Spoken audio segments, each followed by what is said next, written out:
Nobody, and I mean nobody, from my recollection, has been able to explain to me why this man has a fishtail, and what's going on with his grotesque, malformed body, or the difference between the caterpillar or worm-like deathroot with wings sprouting from it and the lamprey-esque tails sprouting from his cadavers, nor the creepy wriggling under his skin when he died. Remember that one for later. However, while I and my better half were falling into a lore asset investigation to gobble up the tasty lore, we came across a peculiar helmet we hadn't mused on before, the Malformed Dragon helm.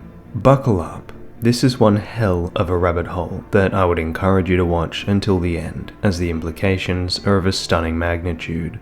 I know the title of this video seems like a lot, but I assure you, my case is compelling. Godwyn, the Malformed Dragon, kin lamprey lord of the Nameless Eternal City. This helmet depicts what is described by it as a malformed dragon. This malformed dragon bears a striking resemblance to Godwyn's corpse. Not only does it have the same aquatic, fish-like scaled tail with a scaled lower half, but it even has flowing, golden hair. If this depiction is Godwyn, as I will allege it is, how then did this depiction come to be on a helm worn by tree sentinels? How did they know what he looked like in his draconic form? The armor description of the draconic tree sentinels reads, "A malformed golden helm, adorned with various dragon imagery and worn by the misshapen tree sentinels. After the great ancient dragon Grandsax attacked, the sentinels had an epiphany. The only way to truly protect the erdtree was to become dragons themselves." I've always wondered how Godwyn faced the enormity of the ancient dragons, and now I believe we have our answer. He did so as a dragon. I believe Godwyn fending off the ancient dragons who had breached the walls of Leyndell for the first time in its history is the sight that these knights beheld, and bearing witness to that was the inspiration for their epiphany and the malformed dragon design. So, was Godwyn of the dragons? Was Godwyn just another result of the wanton strumpet Marika's escapades? Did she riz Grandsax and he was outraged by his child support obligations? Or was he something else entirely? And how did he turn from a human form into a large dragon? The answer lies in the same shape-shifting qualities we see in the mimic tiers, who also turn from a man to a large beast, troll, or whatever this abomination is. There are several item descriptions that make it explicit that the denizens of the Eternal City were trying to mimic, or rather create, their own lord. They sought to mimic what the Greater Will had in Placidusax, as shown by the Dragonkin, and their attempt to imitate both the lightning of the ancient dragons as well as their time-warping scales, failing in both instances. The Dragonkin never attaining the red lightning of the ancient dragons, and never attaining immortality, perishing as decrepit, pale imitations of their skyborn kin. But we see a further attempt to harness the lightning of the dragons in the Silver Tiers, which have not red nor blue lightning this time, but gold lightning, like Godwyn's. We also see this attempt to mimic a lord in the Mimic Tier Spirit Ashes, which read, "Mimic Tiers are the result of an attempt by the Eternal City to forge a lord." Both attempts seem to have failed, but the evidence of the research and development is there. From the ice lightning wielding dragonkin abandoned on the outskirts of the cities, to those found more centralized in the cities, the mimics and silver lightning tiers. So, did they ever succeed in creating a lord? Well, while we don't see a lord in Nokron and Nokstella, we do find crypt thrones with matriarchal or queen-like figures on them. However, in the Nameless Eternal City, the crypt throne that would house the matriarch or queen shows up in Celia, a town with exceptionally close ties to the Carians, and therefore a certain to-be lunar queen, such as the sentient direction-changing balls we find in the Eternal Cities, protecting the town of Celia.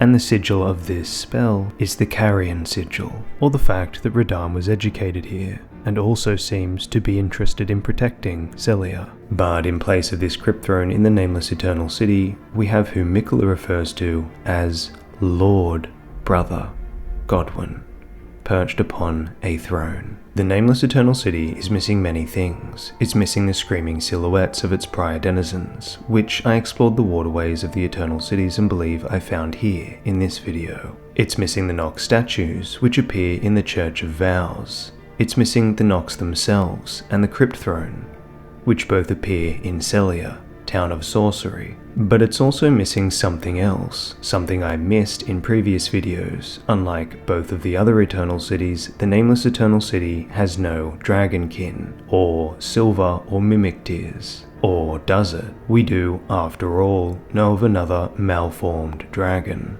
In Godwyn, the Malformed Dragon, we see the culmination of the efforts of the Numen of the Eternal Cities to create a Lord, the perfected yellow lightning of the Silver Tears, the perfected ability to transform between his humanoid form and bestial form like the Mimic Tears, and the perfected form and structure of the Dragonkin, convincing enough to, likely as a dragon, build kinship with the ancient dragons, as per his relation with Fortisax and the subsequent ancient dragon cult. If we look at the Dragonkin themselves to try to see what went wrong, despite their crippled back legs and stunted wings, we can see that it appears as though they have either rotted or exploded from within. Around the wounds we see roots, and something that sort of looks like roots, but not really.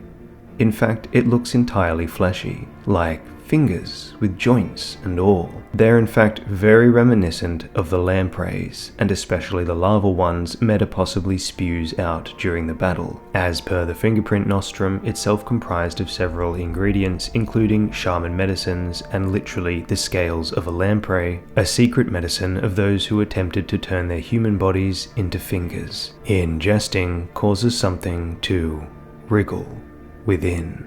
Perhaps part of their failure was not being able to contain the lampreys, which, mind you, are parasites, their vessels being too weak, causing them to burst forth from their stomachs, crippling them beyond repair. I believe part of Godwyn's composition, being mimicked here an ancient dragon, also comprised of lamprey, or fingerprint nostrums. This would explain his lamprey-like tail, the writhing skin upon his death like worms were under his skin, the lamprey seemingly bursting forth from his corpse like parasites fleeing a dead corpse, and the situation of his face, or faces. Interestingly, there are 8 eyes on the 4 cadaver surrogates of Godwyn, just like the lampreys.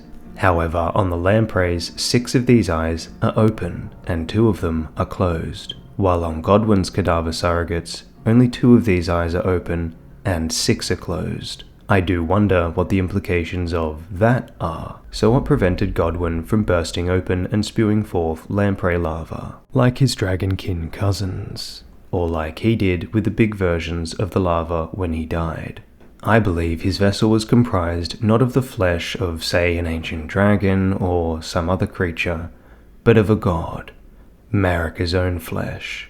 The amber egg is used by players to rebirth themselves to restat, and to do this you need to use a larval tear. I believe since this technology of the amber egg came from Marika, the likely queen of the Nameless Eternal City, that it is the pinnacle of Numen technology, and the gestation chamber used to cultivate a lord, much like how the ants found near the Nameless Eternal City feast on Numen corpses, and process them into Numen runes, instead of a larval tear which we find on the failed lords, the mimic tears and their likely predecessor or earlier state, the giant sentient balls. I believe Marika used a portion of her godly flesh. After all, the Numen, or shaman, know more than anyone the capability of their flesh to meld harmoniously with others. It is my belief that after many failures, Godwyn was the successfully created lord of the Nameless Eternal City, a malformed dragonkin mimic in a perfect vessel, created using the amber egg and godly flesh, harmoniously melding the culmination of the Eternal City's attempts to forge a lord. Like the upgrade to his silver counterparts,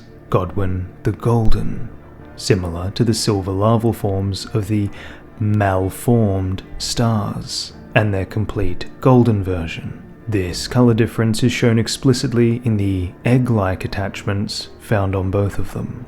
We know of one other person in the game who potentially did make herself a lord of her own, Queen Marika, and her lord, Radagon. Marika has many ties to the Nameless Eternal City. I have 2 entire videos that touch deeply on this, but to name a few, we have the fact that she is described as being Numen, who is of the same stock as, and with close relations to, the Black Knives, who are scions of the Eternal Cities. The mausoleums that cradle her unwanted children not only have striking iconography similar to that of the Eternal Cities, but one of them even shows up in the Nameless Eternal City, underground. The missing Nox statues shown in the Church of Vows, and her firstborn son Godwyn is found enthroned in the Nameless Eternal City, which is located beneath the royal capital where she lives. It is my belief that Radagon was made of a similar method, though given his skin appears to be made of stone, I would argue the ingredients were a little different.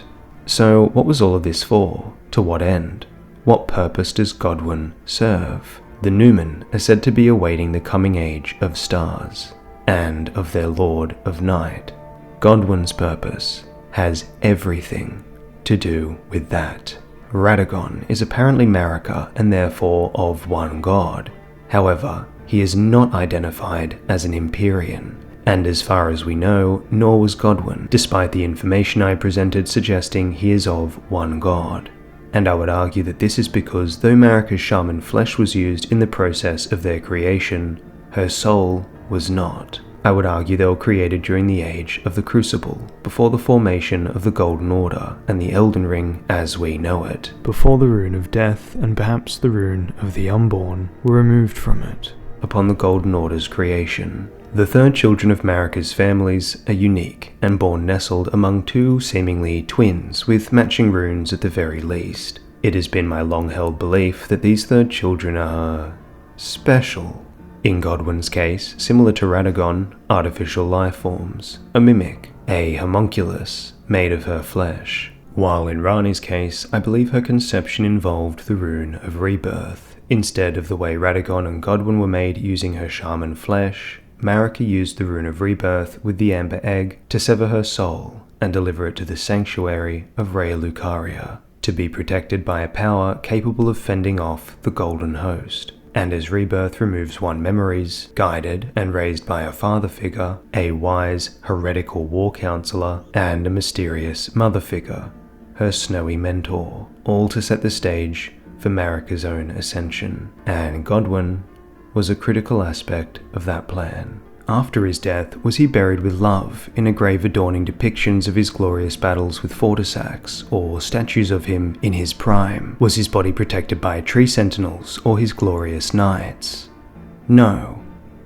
He was buried further underground than the Omen, in the deep-root depths of the forgotten and abandoned Nameless Eternal City. Not housed in a glorious grave, instead his wounded, diseased, and death-blighted body, left in the open, was embedded into the great tree roots, like discarded flesh, though not all is as it may seem. The act of him being embedded into a tree, and the position he is in particular, and the reference of his position being a throne, all connect in a beautiful way, and I believe speak critically to his role and existence as a tool or sacrifice, and not as a beloved son, much like Radagon, a scapegoat and sacrifice, and not a beloved husband. The act of embedding himself into a tree is akin to the grandmothers, and the act of him sitting the way he is mimicking the tutelary deities, or rather the form they took before their death and the pooling of their spirit essence. And finally, the missing crypt throne. I explore the relationships between these practices and what they mean in this video about the grandmother, such as how the horn-sent tutelary deities were mimicking the practice of the spirit-tuning shaman grandmothers, but the main takeaway is that this practice is heavily involved with spirit manipulation, as seen with the sacred spirit ash pooling in the palm of the tutelary deities, like the Skardu tree's bounty into the chalice, and like the grandmother whose tree bears a hole in it akin to a gravestone, a hole reminiscent of Rao burrows, which are holes where spirits reside. This spirit-in-hole idea is found again in the practice of the primordial glintstone sorcerers, who put their soul into a primordial glintstone, which is very similar to Rao burrows with a hole in the middle and a larval tear representing the soul of the individual. This is done to make a sort of copy, or Horcrux, or cadaver surrogate of themselves. I believe this is the Wisdom Beyond stone, alluded to on Lusat's staff, which you get from the Celian Crypt Throne, the one missing from the Nameless Eternal City. Our art draws upon the powers embedded in Glintstone. But what is the nature of such power? Glintstone is the amber of the cosmos. Golden amber contains the remnants of ancient life and houses its vitality, while Glintstone contains residual life, and thus the vitality of the stars. Godwyn's spirit was manipulated and destroyed, and his body was left a monstrous lamprey parasite to attack Marika's greatest enemy and prison, the powerhouse of the Greater Will and the home of its beast. My guess is that this marked the end of the Age of Plenty. It was by this act, the infusion of the soulless and death-blighted shaman-melding flesh of Godwyn, that corrupted the great tree roots, which were connected to those of the erdtree, preventing the erdtree burials and souls to return to the tree, leading to the loss of the tree's luster and bounty. After all, lampreys are parasites. One last note. As I mentioned earlier, Miquella refers to Godwyn as Lord Brother. I wonder if he knew of his brother's composition and situation as a mere tool and Frankenstein, but kindly in nature despite his position. Perhaps this is why Miquella couldn't have Godwyn as his lord in the end, as while he displayed the compassion, gentleness, and love that Miquella would want in his age of compassion, Godwyn was not actually a person. He was artificial, a mimic. He was a homunculus likely containing a part of Marika, created by the Eternal Cities as a tool to bring about the Age of the Dusk and end of the Erdtree's brilliant shine, to pave the way for the Lord of Night, the Queen of the Moon, Ranni. A brutal fate that Miquella tried to free him of, compassionately, with a true death. Another potential tie between Radagon and Godwyn, as being potentially similar entities, is the potential lineage of the Drakes and the Misbegotten. While I personally have theorized that the mutations in modern dragons that resulted, similar to omens and hornscent, in physiological changes, e.g. more horns, reptilian scales, feathers, no front legs, and so on, resulted from the essentially radiation effects of the Crucible of Farum Azula, leading to the birth of the Drakes, a Seat the Scaleless-like race, and you can see that video about the Crucible and the Crucible touched here. I am now of two minds, as I wonder if perhaps the relationship between this malformed dragon and, say, Fortisax, his companion, who my good friend Jack the Mimic brilliantly relates the deathbed companion Fia with Godwyn's companion Fortisax in this must-watch video, then perhaps the mutations started with their offspring, much like the Misbegotten, whose file name is Children of Radagon, and who also have within them the same flurry of attributes: scales, tails, feathers, and so on. Perhaps it was even this love affair or the tainting of the ancient dragon's bloodline that led Grandsax to attack. And lastly, I know people are going to ask about Miquella and Malenia and their status as Empyreans, and that I may be suggesting that they are also parts of Marika, which I believe they are. If the runes so far have denoted relationships between, for example, Radagon and Godwyn both being structural runes, Radagon's being of order and Godwyn's being an anchor, or even more so, the twins or perhaps the flesh of the same family, having matching runes, then if the rune of the Unborn is Ranni's discarded rune, I find it very telling that it matches Miquella's and Malenia's. Why wasn't she born with Miquella and Malenia? Because she wasn't born, she was created, or Horcrux of Marika, made by the Amber Egg. If this feels incomplete, that's because it is. This is yet another teaser for my upcoming video on the lore of the grandmothers. This video is but a single but critically important thread in the fabric of that video, and I am so excited to share with you all what I have found. This grandmother video I am making is grand, and will take a lot longer to craft than any other video I have made so far. I intend for its quality to be elevated compared to my previous work, and I will be investing all of my time and energy into its creation. As such, I have created 7 shorts, and I will have one more video I will be releasing for context setting, wherein I will be showing you footage not before seen, that I will be releasing while I work on this massive video. Thank you for watching, don't forget to like and subscribe, and if you really love the content, consider signing up to my Patreon or YouTube members, who get early access to some content, bonus content, and teasers about upcoming events, as well as much more.